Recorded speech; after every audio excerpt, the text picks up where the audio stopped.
This is the G Podcast with your host, Tommy B. Hey, what's up, y'all? Welcome, man. Very special episode of This is the G Podcast. And it is Labor Day weekend as we tape this. Very special episode because I don't think I've looked back on anything from other than kids. My birthdays and family, professionally, something that happened in my career 30 years ago. And really honored, man, privileged. 42 years in the business? 42 sir? Years. This year is 42. 42 years. Because I'm only 45, so. Yeah, okay. 42 years in the business, man. One of the all-time good guys in the business in radio. I have known him. Quick story. He worked in Atlanta. He is Dallas born, a Dallas native, but how long did you spend in Atlanta for folks who may know you from Atlanta? It was exactly 2 years. It was April of 90 to April 92. Okay. Yeah. Okay. Yeah. So I'm going to give it up for Keith Solis. You know him. If you're in Atlanta born, well, no, you don't have to be Atlanta born. If you've been in Atlanta over the last 40 or so plus years, you know his voice, you know his face from V100. Spent time at V100.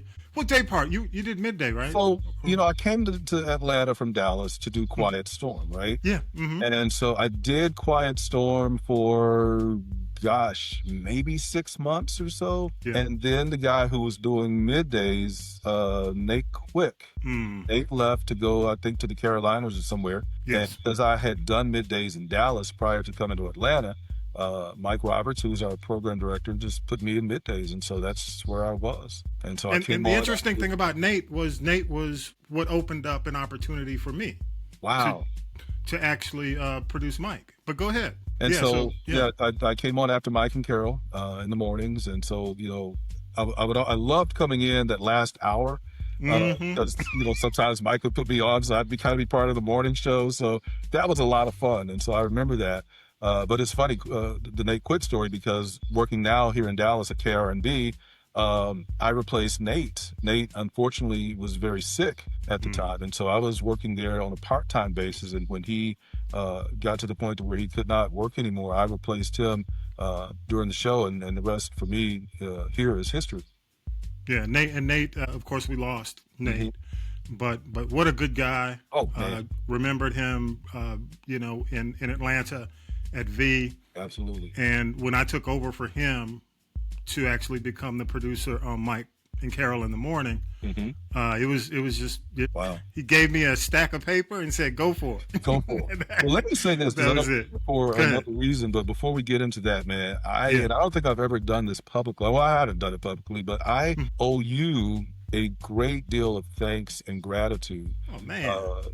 When I would get off the air, I got off the air at 2:00 in Atlanta, and you were the music director in addition to the morning show producer. So I don't know why you were still at the station at 2:00 in the afternoon, but I would come into your office and, go through, back then it was albums, go through the albums and talk to you about, well, why aren't we playing this? Well, we need to be playing this. And I remember one thing you told me, and this is in Atlanta, you said, the radio station does not get hurt by what you don't play.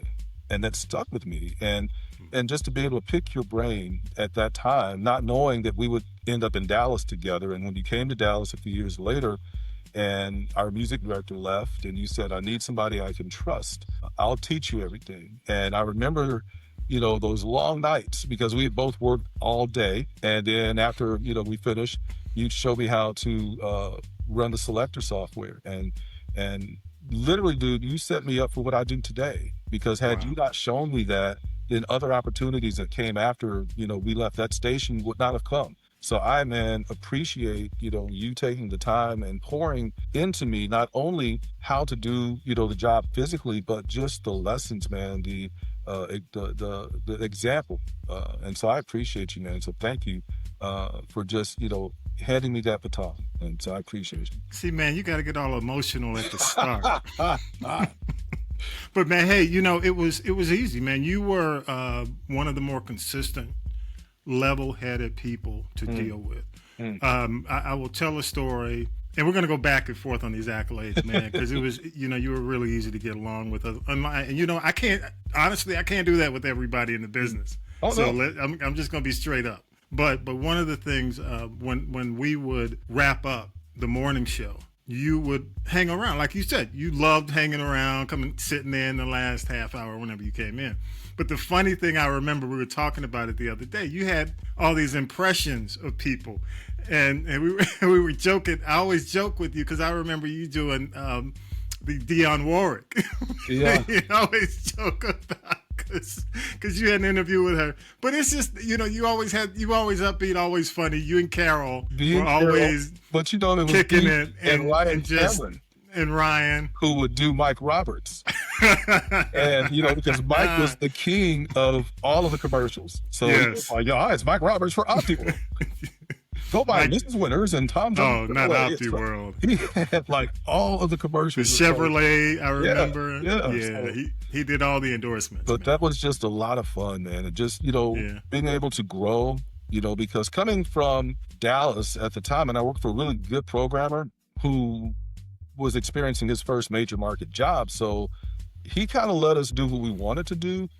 And so it wasn't a lot of structure, but when I got to V103, I learned structure. And, that's something that I have taken with me even to this day. And I've poured into, the staff that I'm over now is just, it's all about structure. It's all about, showing up and doing the job and doing it well. And so I learned that from you guys. Well, I tell you, you didn't work for Mike and not do it well. Oh, my goodness. So, Okay, real quick, because I know we're talking about something else, but let me give you my Mike Roberts story. Yeah. So I was still doing Quiet Storm, right? So I lived in Marietta. We just got an apartment there, and so the station was downtown. And came out, and my car wouldn't start, or the battery died, or something. I had a flat. That's what it was. So I just figured, based on my experience in Dallas and working for my previous program, I'll just take off. So I called Mike. And he answered, hello. Say, Mike, it's Keith. There was things going on in my car, so I'm not going to be able to make it. It was like a 4-second pause. He goes, well, do taxis work? I said, I'm just like, yes. And another pause. He goes, well, have a good show. And he hung up. I was like, what? Mike did not play, man. He didn't play at all. And you know what? And I am so glad that I had the opportunity to work with him. I'm not to that level with my folks, but a lot of times Mike will come out in me. So I really appreciate that.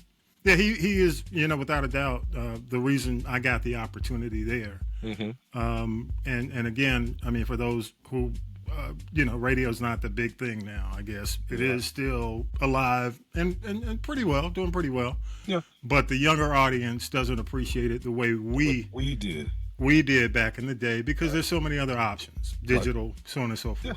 Yeah. But one of the things, he helped me get into it just from a standpoint of getting me in the door as an intern. And I, just graduated a couple of years and I was still trying to get into a decent market. And, he gave me the opportunity, man, and told me the right things, hung around for a couple of years, and finally something opened up with him on the morning show. But the main reason we are here. Okay, one more Mike Roberts. Go ahead. One more. We'll get into it. For the interview for, V103. So, we're in this little red Corvette, just riding around, tops down. It's a beautiful day in Atlanta. We go to Shoney's for breakfast.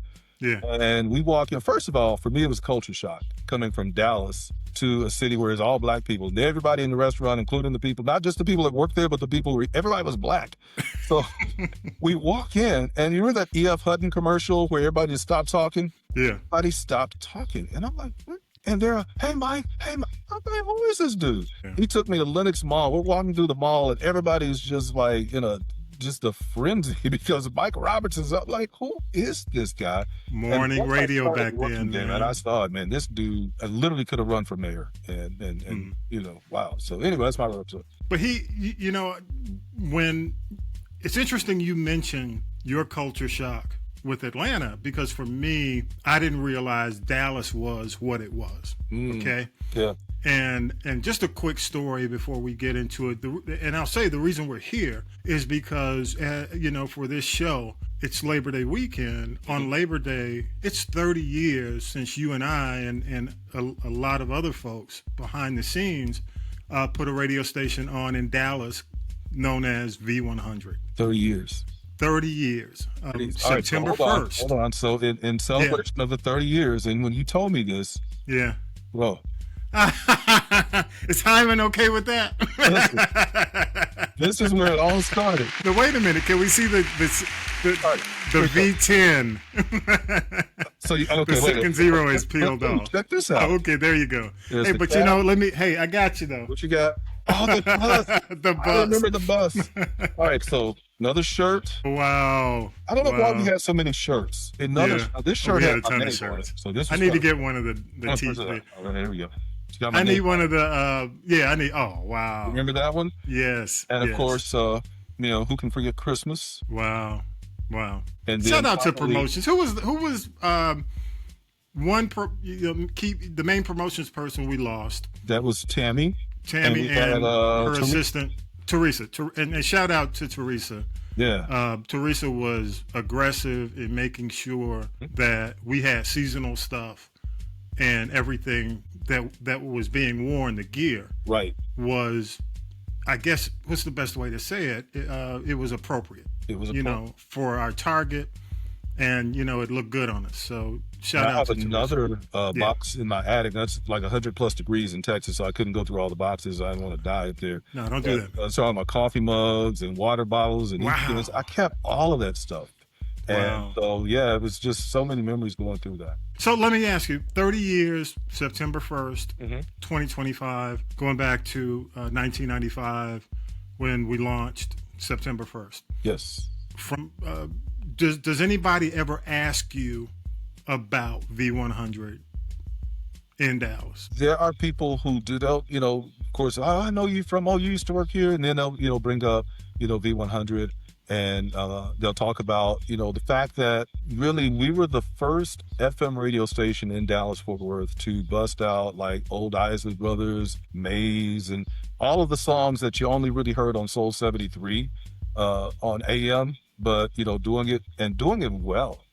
And I remember people talking about how when the day we launched, for example, that they, I was going to the store and I just sat in the parking lot for 2 hours because I couldn't get out of the car. So, it was so much excitement, man. And I never really thought, that we like literally made history, because I'm one of those people that, once something is done, I move on to the next project and not really look back. But, when you reached out to me about this, I've just been thinking about it a lot. And I'm like, someone who born and raised in Dallas, this is my home, to have made an impact on Dallas radio in the way that we did, I think, it's monumental. So yeah, it's really exciting. And I'll say this, when going back to our conversation about Atlanta, it happened in a whirlwind for me. I found out that I was coming to Dallas on a Wednesday. Okay. Well, they basically said, I'm happy. Atlanta's my home, born and raised, Grady baby. Okay. And the GM at the time, you remember Rick Mack, came to me and said, hey, we need to talk to you about something. Came in with that's in Dallas. and I'm thinking, oh Lord, what did I do? Y'all gonna say, is this the end? Yeah. So, I go in and I think somebody else was in the office and they said, hey, there's an opportunity that's come up. We need you to go in, and they mentioned it was an interim situation. And they said, okay, here's the deal. We need to know by Friday whether or not you can do it. Wow. And if you confirm that up by Friday, we need you there on Monday. So, and I remember that because it was 1994 and it was King Holiday weekend. Okay. So Wednesday, I had to go home, talk to my wife at the time, say, hey, we're still together, by the way, at the time. But I go to her and I say, hey, this opportunity has happened. I got to be in Dallas on Monday. I need to let them know by Friday. She said, oh, well, great. That's a big opportunity. Do it. She's in law school, but we're going to go ahead and give it a shot. So I go in Friday, tell them, yeah, I'll do it. So we at the time, Tony Brown was PD. I was APD music director, and Tony goes with me. And they have this little thing used to be called Private Jet, and it's like a startup airline. And for those of you who aren't in the business, everybody's doing trade back then, right? Yeah. So I thought, okay, it's just a cute name for a new airline called Private Jet. It's really a private jet. Private jet? so so we get on the private jet. There's a thunderstorm happening, and I'm leaving. We leave out. I think it's Sunday night, Sunday evening to get there, and then be ready for Monday morning. It was crazy, man. It was the scariest thing ever in my life. So I get there. And I'll be honest with you, Keith, it was a whirlwind. I don't even remember coming back to Atlanta. I mean, as a matter of fact, my furniture, I got everything moved out. I mean, we in a starter house, pretty much left everything. The furniture, everything. We bought the dog, the stuff that we could send, the cars, but pretty much left everything, put a cousin in the house. Wow. And it was Dallas. So, and we moved forward. So when I got there, and it was KJMZ, 100.3 Jams. I think more people probably have memories of Jam, Yes, definitely, than they do. well, certainly the V100. because we did the whole Nucleus Jam on it, I think, for 3 or 4 days in a row. Nobody had ever done that. So yeah, that's what people remember from 100.3 Jams. Yeah, and when I got there, unfortunately, we were replacing somebody. Gentleman, good guy. Yeah. Always, easy to connect with whenever we had conference calls and things like that. So, went in, staff, of course, everybody's, oh God, here we, typical new boss, whatever. I'm young. I'm a kid, man, trying to take over the helm of a top 10 radio station, which I took my shots for that. I mean, this is my first PD gig in a top 10 market in Dallas, Texas. So I get there. We're in this battle with K104, which, is still there, still the heritage. I did not realize how big K104 was until I got there, because I didn't follow Dallas radio. I did my homework before to go there. But, man, the awesome thing about getting there, making some adjustments, was we were able to win that winter book for the first time. Wow. And a lot of that had to do with just people. Some people didn't like it, made plans, and left. But it was tough, Good news, I mean, there was a pretty good core team. Who was doing mornings? Russ and Alfredas. Helen Little. Helen was on doing midday. I did afternoons. And Easy Street was doing nights at the time. Yeah. I'm not going to go into the whole background of Jams, but it got crazy. Yeah. The other thing that made it even crazier, and I don't know if you remember this, they put something on in the morning that was a major upheaval for what the station was about. Candidly, I will tell you, I didn't find out about it until I was on that private jet. If I had known, I may not have gotten on the private jet. Wow. But the thing I'm talking about is Tom Joyner. Yeah, the Tom Joyner morning show, and then it's early. Now, of course, it ended up being, what it was. Yeah. But in the early incarnations, and especially on what we were at the time, a very early version of a hip hop station, and you've got this new show, a guy that people knew from the city, but a whole new cast. You remember they had that band and they played music. Uncle Butchie. It's just like in the live house, just going on with this. And so you took off, Russ and Alfreda's, which was a show that people love, put on something brand new that had not been tested in the market, and unfortunately, it hurt. Yeah, it was tough because again, I mean, there were people who basically knew Tom from when Tom was Tom in Dallas, and not in this new incarnation. Exactly. So, that's the reality of the situation looking back historically. It was a tough scenario considering, and you mentioned the fact that, Jams was pretty much a rhythmic, what we call rhythmic R&B, rhythmic urban, but it was definitely hip hop. At the time they called it a turban. A turban. Yeah. And K104 was just as tough. I mean, you'd be battling at 12 o'clock at lunch with battling Eazy-E. Yeah. It wasn't the kind of station that even what you and I had come from when it came down to working in Atlanta. It was different. True. We made the station a little bit more like Atlanta. Eventually, we ran into some difficulty with Tom. I won't go into that because that's another long story. But eventually Tom came on, and it was tough. It it killed some momentum. But I don't hold that against Tom. If anything, it's one of those stories that says syndication was going to get through one way or another. Exactly. And you can see now as we talk 30 years later, syndication is everywhere. It rules. And this was the start of it. Yeah. So with that said, we had to think of something because we'd already cut this deal. Not we. The company had already cut this deal with Tom to stay on. So in my thinking, we got to do something that complements, that fits, that makes sense. And I had been following a lot of the new startup what we call urban adult contemporary. Because it was what, New York? It was Kiss in New York. Yeah, Kiss in New York, Philadelphia. Philly. Was it one in DC? Yeah, of course, HUR. Yeah. Yeah, you had HUR. You had a lot of in Atlanta. There was competition for V, which was, I think at the time, ALR. Kiss was still on back then. I remember that because they signed on like right before I came back to Dallas, and yeah, they had like a really bad signal. But I mean, V it was just like this. I mean, V. Yeah, they weren't competition to at all. It wasn't competition at the time. Bottom line is, we had to do something. Mm-hmm. You know, we were kind of.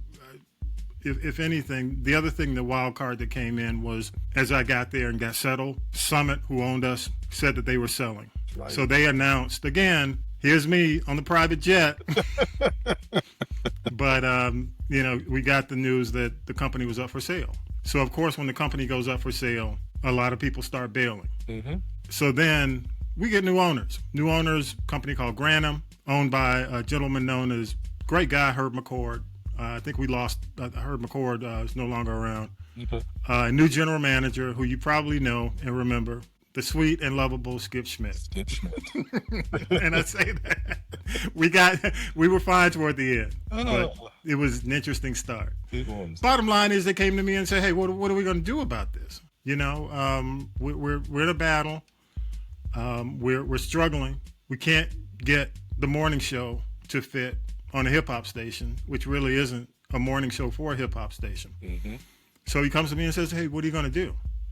And I wrote my version of the do or die thesis that says, here's where we need to go, and here's what we need to do. They took a look at it. They had some other consultants throw in the hat, and they said, "Hey, we're going to give you a shot at your deal. Yeah, we think your proposal makes more sense. We're going to do some studies," which, you know, I got involved with behind the scenes. And all this had to be done, you know, surreptitiously behind the scenes, you know, hidden from everybody. We did research studies. We did, you know, all the work that we typically do. I don't think people do it as much now. They don't have to do it as much as they, you know, had to do it back then. But you remember we went, you know, we got a hotel ballroom and we did the auditorium test, you know, what they would call the auditorium test. And people had the little, you know, things that we're listening to the hooks, and you and I are like, oh, this is going to be great. Yes. But let again, me tell you, one of those where you could not say a word. And I applaud you for not saying a word, because it would have been easy to go out and say, man, it's coming. Right. Because the news, the vibe that we were seeing behind the scenes was just so tremendous. You know, if anybody's in marketing and you think about marketing, you think about radio, you think about we're putting something new on, there's a thing called, you know, there's a hole in the market. You know, an opportunity in the market. This was like a chasm, man. Yeah. This was like the Grand Canyon. Yeah. So when Granum, the new company, saw it, they said, "Hey, you got to do it." Other consultants said, "Hey, there might be another radio station company coming. Are you sure you want to go this route?" And the radio station that was coming then was the station you work for now, which is KRNB. They said, "You know, well, you know, it may or may not. Right. Let's go ahead and do it." Okay, so behind the scenes, you and I are having these conversations. We're pulling music. We're getting the music test back. We're getting all this back. And remember, we were ordering because we didn't have like the music in house. So we're calling Rhino Records, and they're sending us boxes and boxes of the greatest hits, the Shy-Lights greatest hits, the Isley Brothers greatest hits. And Myrna, who's our assistant, she's like, "Are y'all playing a specialty show or something?" Because she's opening the mail. I'm like, "Yeah, I think that's what we're going to do." And so all of this behind the scenes stuff, and still at the same time, having to run a radio station. Yeah. The other thing about that is, Keith, there was no internet. None. at all. So all of this, it There was was zero internet. zero internet. Barely had cell phones at the time, and so it Right. was just crazy. So we're doing all this pretty much manually. Okay, Mm-hmm. we're putting all this stuff together. Because we had to order the jewel cases for the CDs. Absolutely. And come up with the whole, new radio station in Selector, because literally when one went off, the next one had to come on. This last song, the last song we played on Jams, in fact, I heard it today, Boys to Men, End of the Road. Yeah. Which was the last song, and we, went right into the new format. Yeah. The thing that I remember the most was when we did get the jewel cases, we got the CDs. A lot of it we had to do in my apartment, and I just moved. I think I was in Irving. We were sitting on the floor of your apartment. Your wife was there helping. I think the dog was coming in and out. Now, here's the crazy thing, and don't ask me why, but I didn't tell my wife anything. Yeah. So she had no idea. All she knew is that I didn't come home from work. And I called her like at 11 o'clock at night. I'm at Thomas's house. And she's like, for what? I'm like, well, we're working.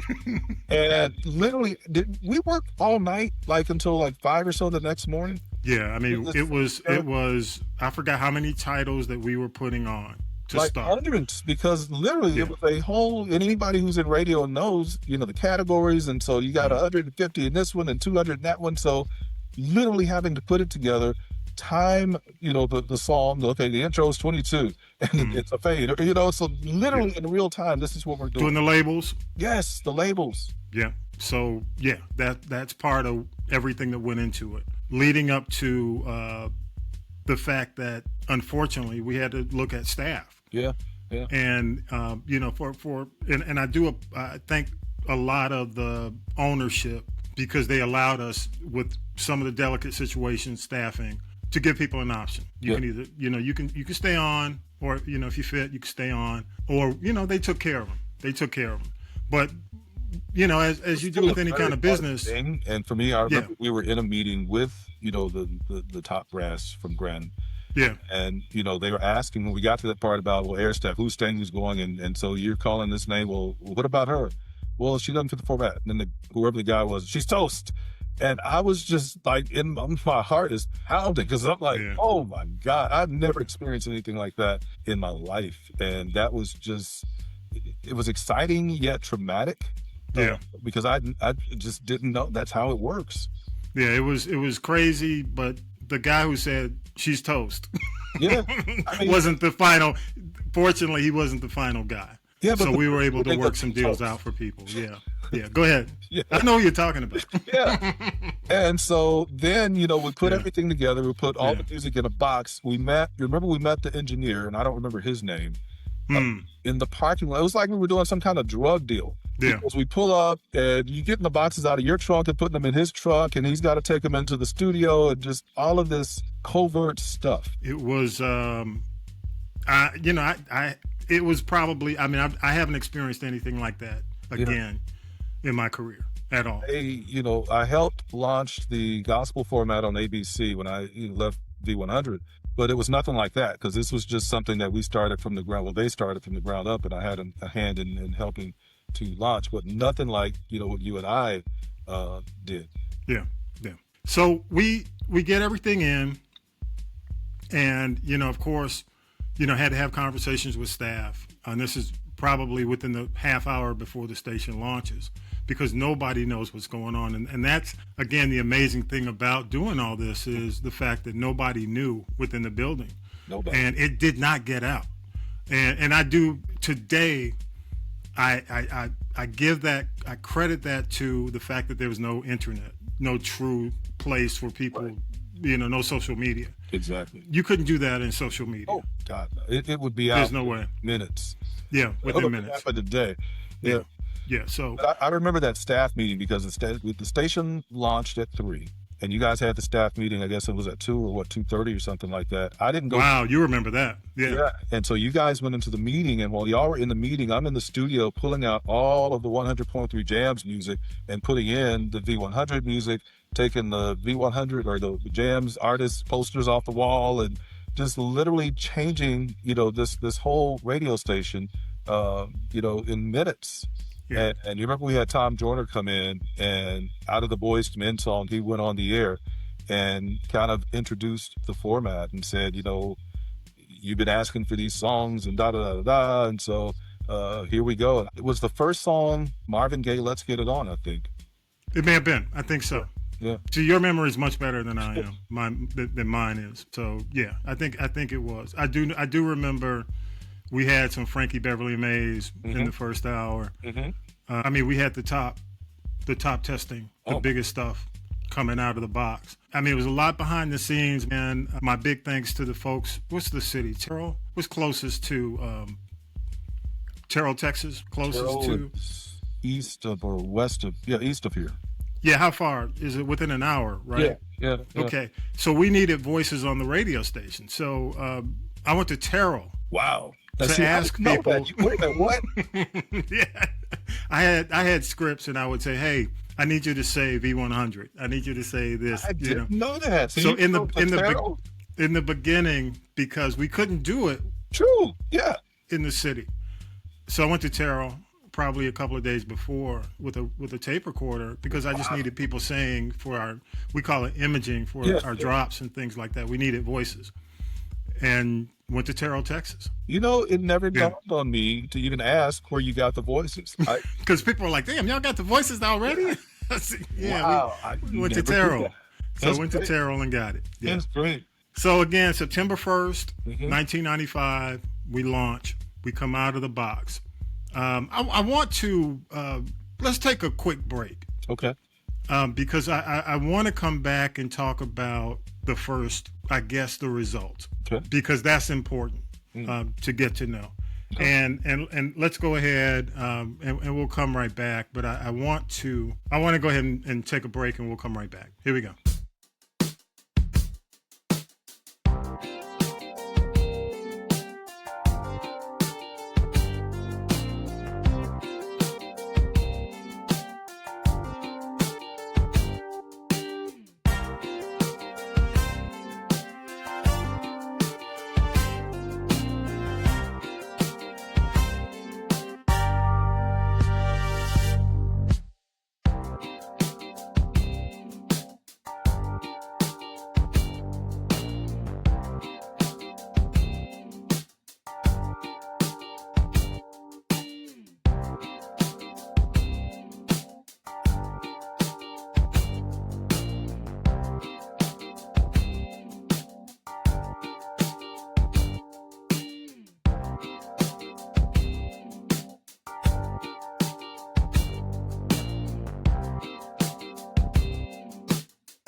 Welcome back. I'm here with, oh, no.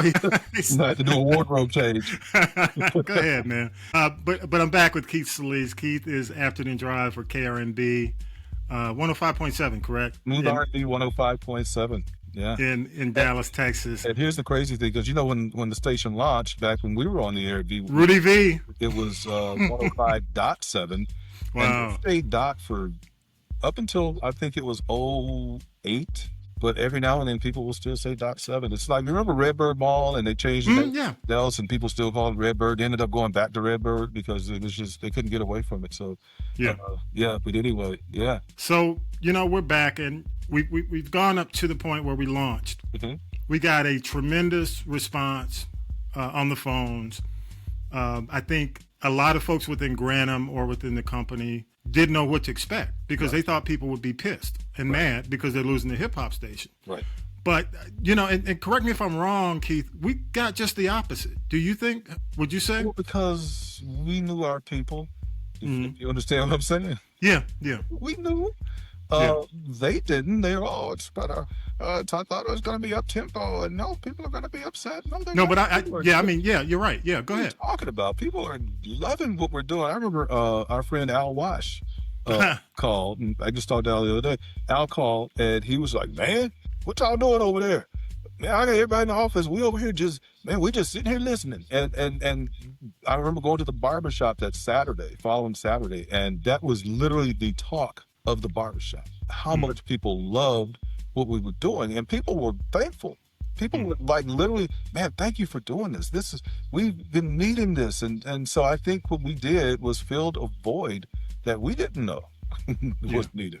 Other than the research, Right. Other than the research, you didn't know how people would physically but react in the it streets. was Yeah, emotion. yeah, And that's what yeah. those songs are about. It's about emotion. Mm. Yeah, Baby Got Back and all those songs were great songs, but when you hear, Isley Brothers' Summer Breeze or Hello, It's Me, that brings emotion. And that's what we were doing for people in DFW at the time. So true, so true. So we, of course, and just to kind of explain how the ratings work, when we launched, we were launching right at the start of the fall ratings period. Mhm. And the fall ratings period went on through the fall, right up until Christmas. The holidays had a little gap there and then ended, and then we would get the results back the following year, which would be 96 January. We got the results back, and I don't think anybody expected to see the results that we got back. And I'll just kind of go through the results quickly. We were tied for number 2 with adults 25-54, which you still have this station that exists in the market, KSCS, the country station. We were tied with KSCS, which had never happened prior to the results. Jams was 17th. Yeah. So it went from 17th to number 2, 25-54, which at the time was the target demo for the station. Overall, 12 plus, we went from 10th to 3rd, which was tremendous. Yep. Overall audience. 18 to 34, we went from 8th to 3rd. And the biggest thing I think that really floored the folks at Grantham was the fact that we went from, I don't know where we were before, but we actually placed number 1, 18 to 49. So when you talk about worst to first, definitely a situation with the station.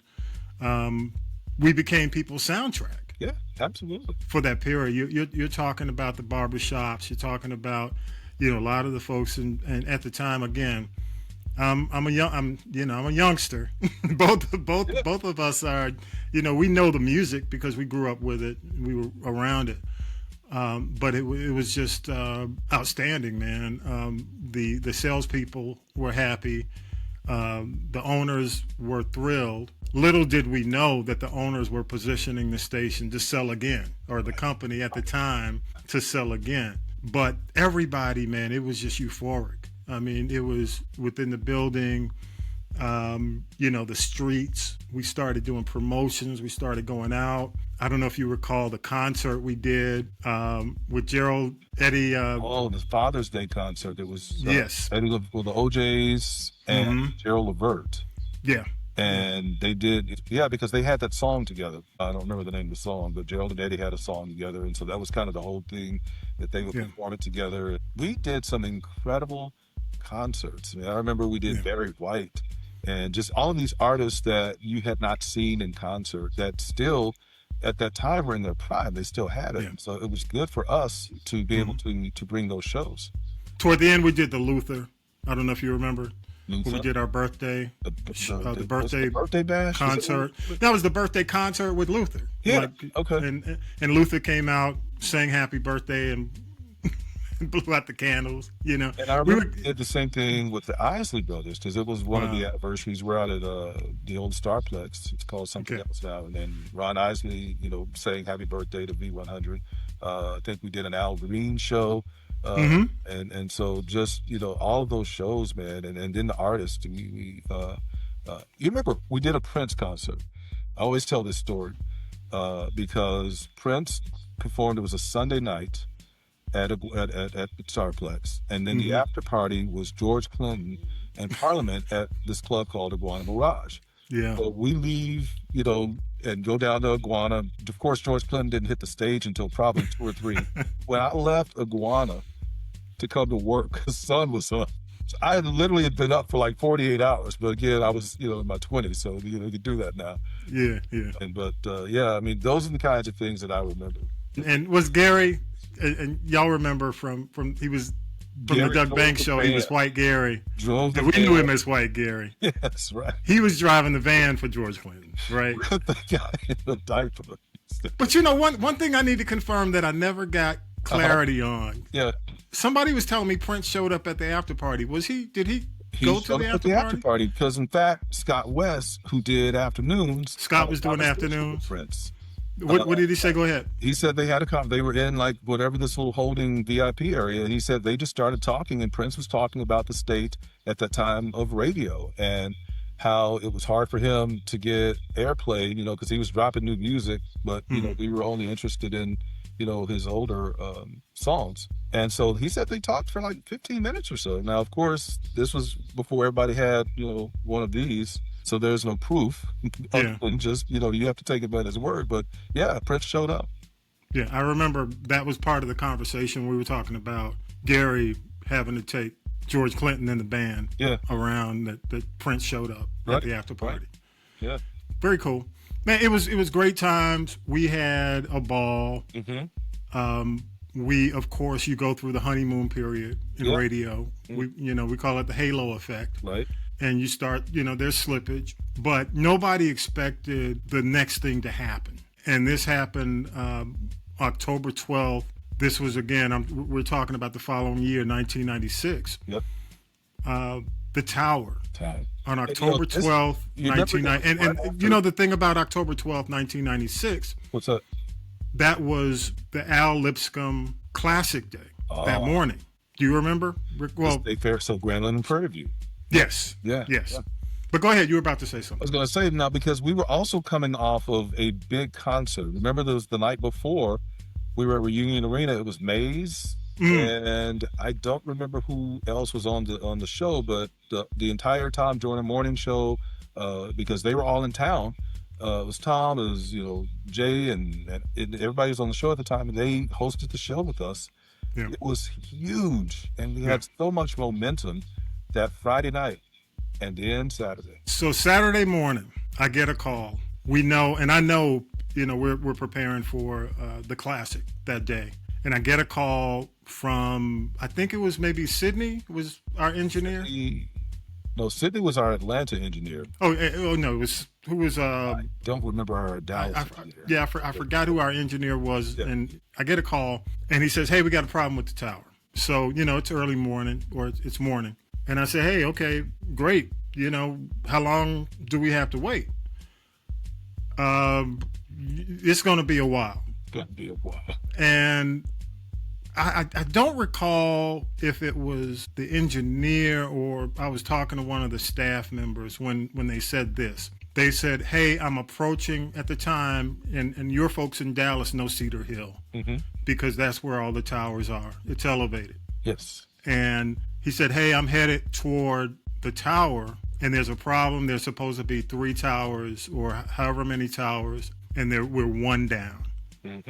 And this was just a disastrous situation where some men had gone up on a tower where they always do cleanings and paintings and maintenance. Too windy that day, unfortunately, and they had a big toolkit on what we call the guy wires, the wires that keep the tower stable. Swung and clipped the guy wires. That tower came down. So you had 3 workers killed, and the tower was destroyed. And at the time, I'm not sure if the television stations, KXTX TV? TV stations now. How many? Because it was not just our station, but several other stations were out here. Our station, we were sister stations with the Oasis, KOAI. We were sister stations with, at the time, Young Country. Oh, that's Young Country. So Young Country was off the air as well. And all these stations were we were, all sister stations, plus not to mention KXTX TV and everything that they had on the particular tower that they were renting out. Right. And it was immediate. We were off the air. And we didn't, I forgot how long, the weeks it took for us to get back on the air, but when we eventually got back on the air, our coverage had dropped 60% to 80%. Ratings, okay. We're in the beginning of the fall. Ratings, pretty much, you could just say, not going to happen. Overnight, we were unlistenable pretty much in most of the city, definitely the areas where we needed to be listenable in the South. It was tough. It was a tough scenario. What do you remember the most from that? And unfortunately, I'll say this, and I want to say this, because we were so caught up in the product and so caught up in all the momentum that we had built. we didn't think about the fact that people lost their lives. People die, and I forget. People died. I forgot that. Yeah, people actually died. I think from my perspective, because you were more upper management than I was at the time. I was just the music director, and so just dealing with the air staff and wanting to know, well, is this going to affect our jobs? Are we going to get back on the air? And then all these other different things. Well, you guys need to go out in the van and drive around. You just won't do what? Because you remember they had us driving around the van, and which we really didn't do. We just went to Chili's and ate, and came back to the station.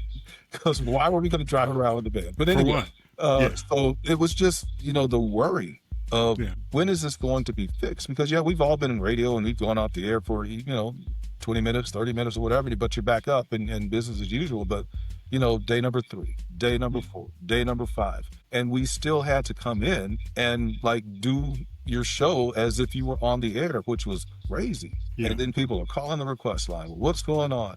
And so, from that perspective, it was unlike anything that I've ever experienced. Yeah. And the interesting thing about it, Keith, is when I look up, you can go back and Google it. Mm-hmm. And you can Google, even it's on the Wikipedia. Wow. When you go in and look up the call letters, it talks about there are several people. There's an archive, DFW radio archive, that actually shows all the ratings, the overall ratings for all the stations. You can go back I think to the 90s right now. So I'm going through this, and even the commentary said these stations never recovered. Never recovered. Of course, eventually, Young Country. I was just left. It's interesting. All of the stations that were affected by that don't exist anymore. Don't exist anymore. The Oasis gone. And of course, we eventually left. Mm-hmm. Now I will say, and you don't blame people. When we eventually got most of our coverage back, we were getting close to getting the coverage back. We were going through consolidation. Mm-hmm. So at the time, we were owned by Infinity. Infinity selling to CBS. Right. So you've got, a name that everybody knows, Mel Karmazin, who's famous for Howard Stern. Yeah. Mel didn't want to spend the money because he didn't see the benefit in spending the money to try to get the audience back. And it was a point of contention and frustration for a lot of the staff, of course. You remember, side note, Go ahead. So Mel was in town, and I guess he was through all the, the CBS properties or whatever. And so you remember how our offices were made. So I had the credenza. So my computer, my back was facing, my office door, and I'm doing logs or whatever it was. And I just hear this knock on my door, and I turn around, and it's Mel Karmazin. And I said, oh, hi. And he comes and goes, hi. And he introduces himself, and I tell him who I am. He goes, well, what do you do here? And I just thinking to myself, oh, I don't know what I do. Mel Karmazin doesn't walk. But we spent, maybe 7 or 8 minutes, and I guess he just went from office to office to try to, talk to people or whatever. Another thing I remember, though, about that whole tower situation, because it did affect our sister station, the Oasis, which was the Smooth gas station. And I don't know if you knew of this or remember this, but it kind of became, are they going to go up first or are we going to go up first? Yeah. And you had that whole, Black Lives Matter before Black Lives Matter, because that's what was going on in the building, because they were, of course, not a black station. But we felt like on our side, they always got the preferential treatment, whether it was the tower or anything else. Now looking back on it, it was really small, but you remember our GM had this rule that you could not eat in the studio, and we all followed it because that was the rule. But we look across the glass over there, they've got a buffet in there, and it's like, well, why isn't that? It's different for them than it is for us. And let me say this, because I think at the time when that was happening, the GM, it was his baby. Absolutely. That and that actually, was his baby, he was responsible for launching black stepchildren. But not even before we came along, it was always his baby. Mm-hmm. And honestly, they had always been in a separate building. And if you recall, they moved us all into one building. Yes, which I still think is horrible. A horrible idea. Should not have done that. It should not have happened. But anyway, that that kind of speaks to what you're talking about. They should have stayed in their own building because you would not have seen the difference in treatment. Yeah. But again, it was his baby. That was the station he launched, and that was the station he took care of. I will say we were the side piece. Yeah, pretty much. Yeah, pretty much. But I'll say this, man. We went through 5 GMs. I went through 5 different GMs during that whole period. And that just speaks to the fact, if you look back at where radio is today versus where it was back then, this was the beginning of, I don't want to say the end, but it was the beginning of where we are now. So wait a minute, we went through 5 GMs? Yeah, you got to keep in mind, when I got there was Howard Toole. Howard? There was Skip Schmidt. Skip. Then the GM from KVIL, we went into Trust. I forgot his name. At the time, KVIL was AC. I know it's not anymore. Then we got Dave Martin eventually. Pressure. And then the station flipped format, and then Dave Pressure came in, and you were gone. We're kind of like the Dallas Cowboys. Yeah, pretty much. It's like Dallas Cowboys, big time. So, yeah, we went through different companies. We went through, of course, Smith in the beginning with jams. That frequency, Grantham, which was Herb McCord. Infinity, which was Mel. Okay. Infinity sold to CBS, and then, of course, I mean, we were between Infinity and CBS. We were just in limbo. We were in trust. So a lot of instability, a lot of stuff going on, and we're trying to figure out how we're going to fix this radio station. So we amped it up. We had to become a little bit more aggressive. We became probably more what Urban AC is today. Yes. We started playing more Lauryn Hill. The Miseducation of Lauryn Hill came out. Yeah. We were edging it out. We were all over, I remember playing Jay-Z.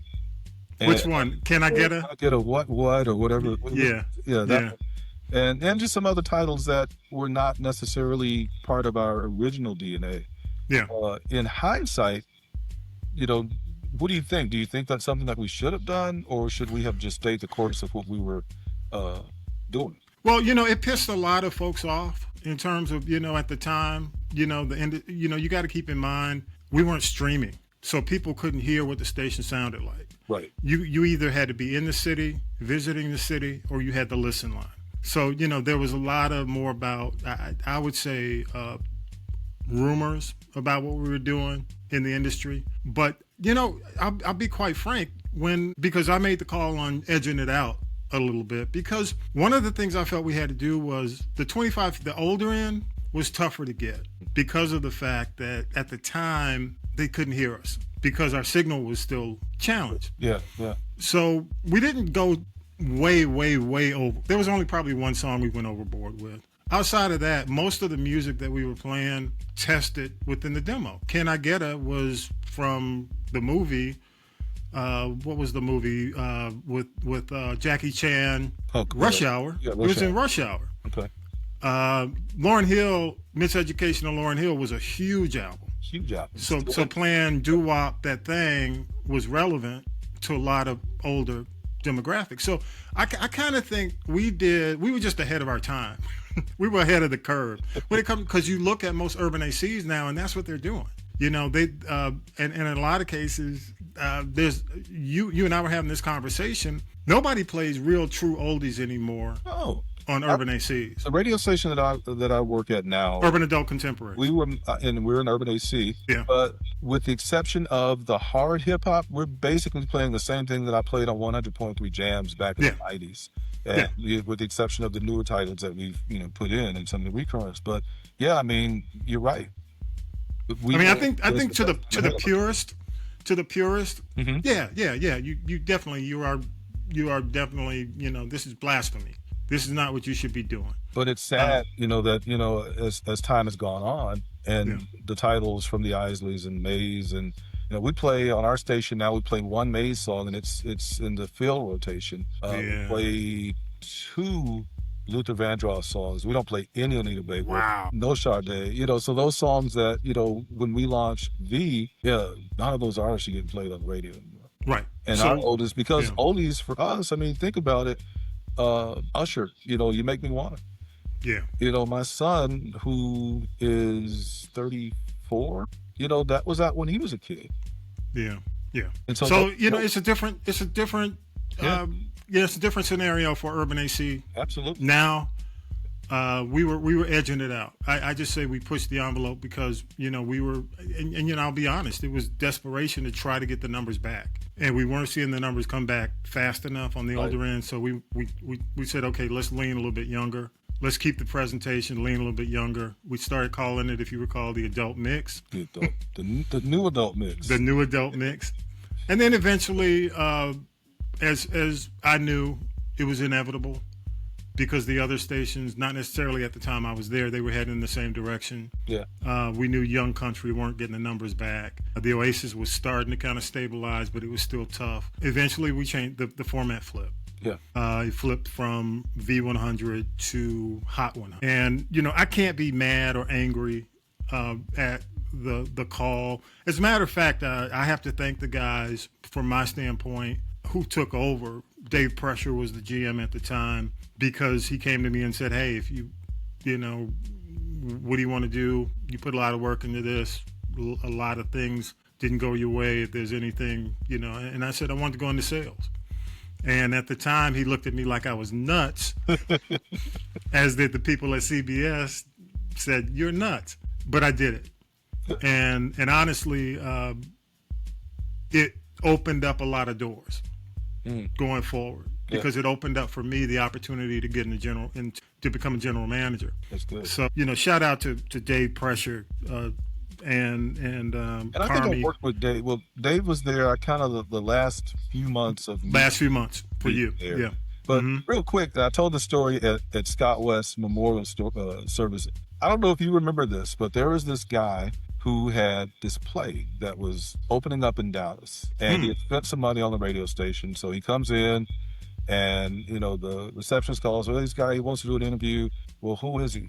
Tells me his name. Well, we've never heard of this guy. We're not putting him on the air. Well, who's in the play? Was this V100 or had it become hot? No, this is V100. We were V100 in that building, and so I remember going out there and hey, how are you? He introduces himself, and well, sir, we don't really have, I'm trying to come up with a reason not to put him on the air because we don't know who you are. I didn't want to say that. And so it was kind of let him down politely. And then probably 30 minutes later, I think you came into the office because they had somehow gotten to the AE who got to the GM, and now it's got this whole thing that we got to put this guy on the air. So I go to Scott West, who was doing the afternoon. Got to put this guy on the air. So I don't know who he is. I'm Scott. You have to put him on. You spent money.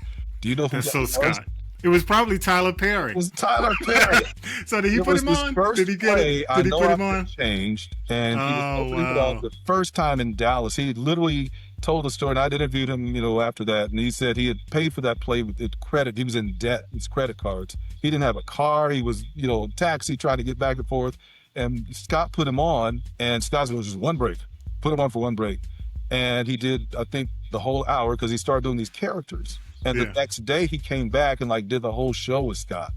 Wow. And, to see, from our little radio station to what, Tyler Perry is, I think we played a part of that. So it's like. That is crazy. Yeah. That is crazy. Oh, man. So last final thoughts, man. Yes. Did we miss anything? I don't think in this we did. conversation. I think we covered everything. I just think, looking back on it, this was a big deal.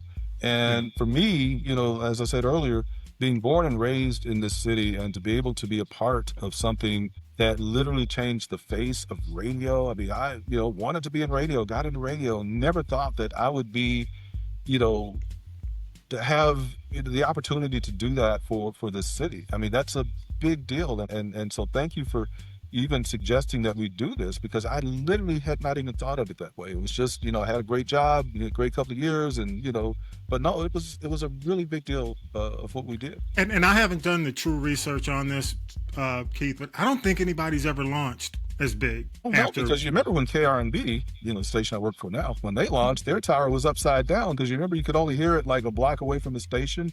Right. And, they figured that out, a few months later. But, yeah, they did not have a great launch. And no station other than 100.3 Jams, when it launched, had as big a launch as V100. I don't think anything since. No, not at all. Not even. And radio doesn't have the type of launches the way it did. Stations that launched here, within the past, a few years, and it's just like they flip the switch and walk out the room. It's not that big a deal because, again, now you've got all the other stations. You've got, whatever it is you're listening to in your phone. So it's just not that big a deal anymore. So I think what we did at the time that we did it was huge. Hey, man, I just want to say thanks to you, Keith. Yeah. Big time. When I reached out to you and said, hey, man, let's do this, you didn't hesitate. Yo, when? Let's do it, man. Who should do it? Do it. Because, yeah. I'm just I just turned 58. Can you believe I'm 58? Well, I'm not going to go into it. And so I'm just really kind of nostalgic, and thinking about, 42 years in this game, and I'm still doing it, and looking at, some of the things I had an opportunity to be a part of, and that is one of them. And so, yeah, when you call them, like, absolutely, dude, we got to talk about it. Well, you're doing great things, man. It's good to see you. I went to KRNB's website, saw you in the afternoon slot. Well deserved. Thank you. And it fits so fitting. And the fact that you know that city so well, you've been there, for so long and done so well. It's just interesting for me to look at the ratings in Dallas and to see the urban AC outdo, or the urban ACs, or your urban AC ours outdo all the other urban stations in the market. It's, and again, I'll tell anybody, I'm never the smartest guy in the room. I've got a great team of people that I work with, a really good vice president of operations and an owner, which, having an owner in the building, I think makes a tremendous difference. And anything we need, we just walk down the hall and go, hey, we need this. Sometimes a shout out to Hyman. I don't know him, never met him, but he is revered. 86 years old and shows up in the office every day. Wow. And stays all day and hates vacations and hates holidays. He likes still driving the same car. Well, he's got to, he upgrades every couple of years now. But we're trying to get him to stop driving, but that's a whole other story. But man, it's been a great run. I mean, just real quick after V, I ended up at ABC Radio Networks. We launched the gospel format, which, long story short, towards the end of me being at V, that was kind of what was in my spirit. It's like, I want to do gospel. That's where I was, and I still am a Christian, but back then I just needed to do something else. And so I had an opportunity to do that for 12 years, did a morning show. Was in the building with Tom Joyner and Doug Banks. I was able to learn from them. And when that ended, ended up at where I am now. And I've been there now since 08. So however many years that is. When Obama was running is when I started working at KRNB. So that's how I know that was. Man, it's just been a great run. I've been extremely blessed, again, to never, had to do anything else other than radio. And so, excellent. And I know at some point this is going to be over. And the business is different. So this will probably be it. So, whatever the next, chapter is for me, we'll see. But right now, I'm still having a blast. Good for you, man. Good. Any shout outs? No. I mean, just we mentioned everybody. Listen, let me shout out to all of our staff that helped, our air staff on V100. Had, was it Pam Gibson, who did middays for us for a while. Yvonne St. John, the legendary Yvonne St. John, Scott West, who's no longer with us. Sandra Daniels, who did our news and who went on to an incredible career as like the VP of something at Six Flags for a number of years. Awesome. Flying across the country. You said private jets. No, she was on a private jet. Like, she's like doing her thing now. She's enjoying her grandkids. Good for her. And Briggs, who, was there, and Scotty Webb and the late Willie Mitchell, because Willie did overnights for us. Ray Cooper and Ron Davis. Ron is teaching school now. I spoke at his class last year. Good. And I'm probably missing somebody, but just so many people who came through to help us be the success that we were at that time, and those are my shouts. Excellent, man. Well, again, thank you so much, man, for taking the time. Continued success with what you're doing. Thank you so much. My best to Trish. Thank you. And the kids. Thank you. They're not kids. I'm a grandfather. I'll be a grandfather in December. Good. So when my son was born, when I was at B, well, he and his wife are now about to become parents. So we're excited for them. And, awesome. Yeah, so Good that's stuff. it. So, man, it was good to see you. What is this thing going on in the back of your head when you turn? I can't show you, man. Hey, it started with COVID, Yeah, but Steve got kind of that Philip Bailey thing going on. yeah, hey, exactly. Yeah, Exactly. that's good. I'm a huge Earth, Wind and Fire fan. Absolutely. So, Philip cut his. He sliced, he cut it off. So he's just like, you know what, I'm letting this go. Yeah, you get to a certain point where it just stop growing. Right. It stops growing at certain points, Right. so you just got to say, okay. Philip let his go, but Verdine is still putting his on. Oh, Verdine, that's the man. That's the man. All right, man. Listen, it's great to see you, and my best to your family as well. All right, man. Thank you so much again, y'all. If you have any feedback or any shout outs, if you're from the Dallas area, DFW, what do we call Dallas? I forgot. It was the Metroplex. The Metroplex. The Metroplex. If knowing if you were around during that period, love to hear your shout outs. Go to the website. You can go to castropolis.net. Everything is there. You can leave a message. Also, all of our social media. This is the G Podcast. The links are there. If you're watching, the QR code, scan it, and there's a link there or a button there where you can leave a voice message. I would love to hear from somebody or some folks in the Dallas area who experienced the radio station, so I can send to Keith. Yeah. Love to hear from you. Love it. But hey, man, keep doing your thing at KRNB. Shout out to Hyman, man. Shout out to all your crew there. And Lynn, what's her name? Lynn Hayes. Now, Lynn Hayes. Lynn was our record rep at yes. Mercury. That's the one I know. Shout out to Lynn. Yeah. Take care, man. All right, you too. Thank you again. You've been listening to This is the G Podcast. This is the G Podcast is a production of the Castropolis Podcast Network. Thanks for listening.